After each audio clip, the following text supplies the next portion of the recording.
ہدف کو میں نے سائڈ سے نشانہ بنانا تھا اور کالے شیشوں کی وجہ سے ہدف کا نظر آنا بالکل ناممکن تھا۔ اس کا ایک حل تو یہی تھا کہ میں سامنے سے جیپ کو نشانہ بناتا، مگر ایسی صورت میں ہدف کا فاصلہ مجھ سے بڑھ جاتا، جس کے باعث درست نشانہ لگانا ممکن نہیں تھا۔ اس رائفل سے 800 میٹر تک درست نشانہ لگایا جا سکتا تھا۔ اگر 800 میٹر سے فاصلہ بڑھ جاتا پھر نشانے کی درستی یقینی نہیں تھی۔ میرے گمان میں بھی نہیں تھا کہ اس منحوس کی جیپ کالے شیشوں والی ہوگی۔ یوں بھی آرمی میں جیپوں کے کالے شیشے اس سے پہلے میری نظر میں نہیں گزرے تھے۔ ایک دم مجھے اپنا مشن ناکام ہوتا دکھائی دیا۔ میرے پاس سوچنے کے لیے 2-3 منٹ سے زیادہ کا وقت نہیں تھا۔ بریگیڈیئر پرکاش نے واپسی کے لیے دوسرا راستہ اختیار کرنا تھا جو جہاں سے 15-20 کلومیٹر دور تھا۔ بریگیڈیئر پرکاش سے پہلے وہاں تک پہنچنا میرے لیے ناممکن تھا۔ اگر میں بہت زیادہ تیز رفتاری کا مظاہرہ کرتا اور کسی نہ کسی طرح وہاں پہنچ بھی جاتا، تب بھی خود کو چھپا کر دشمن کے خلاف کوئی پروگرام سوچ کر اس پر عمل پیرا نہیں ہو سکتا تھا۔ استاد صادق نے آخری نصیحت میں کہا تھا کہ ایک تربیت یافتہ سپاہی کا مشن میں ناکام ہونے کے بعد زندہ واپس لوٹنا بھی آدھی کامیابی ہوتی ہے، مگر میں اپنے مشن میں آدھی کامیابی پر اکتفا نہیں کر سکتا تھا۔ گاڑیوں کا فاصلہ ہر گزرتے سیکنڈ کم ہوتا جا رہا تھا۔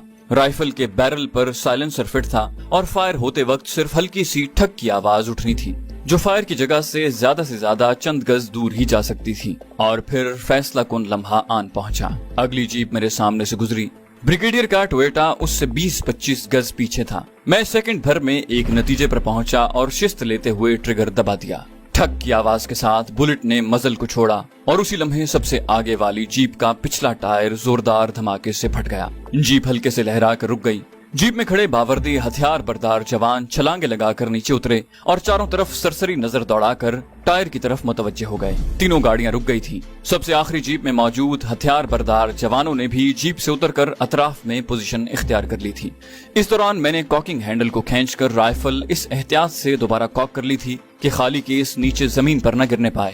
پتھریلی زمین پر تانبے کا کیس اچھی خاصی آواز پیدا کر سکتا تھا۔ اگلی جیپ کے ڈرائیور نے جیپ کی عقبی طرف بندھا فالتو ٹائر کھولنا شروع کر دیا تھا۔ اس وقت میری دعائیں رنگ لائیں اور میری ترکیب کو کامیابی کی جھلک نظر آئی۔ بریگیڈیئر پرکاش نے اپنی جانب کا شیشہ نیچے کر کے سر باہر نکالا۔ شاید وہ اگلی جیپ والوں کو کوئی ہدایت دینے والا تھا یا خالی ایک نظر باہر دیکھنا چاہتا تھا۔ مجھے اس کے ارادے سے کوئی غرض نہیں تھی۔ شیشے کے نیچے ہوتے ہی میری انگلی نے ایک جھٹکے سے ٹریگر کی آزادانہ حرکت کو پورا کرتے ہوئے مکمل ٹریگر دبا دیا۔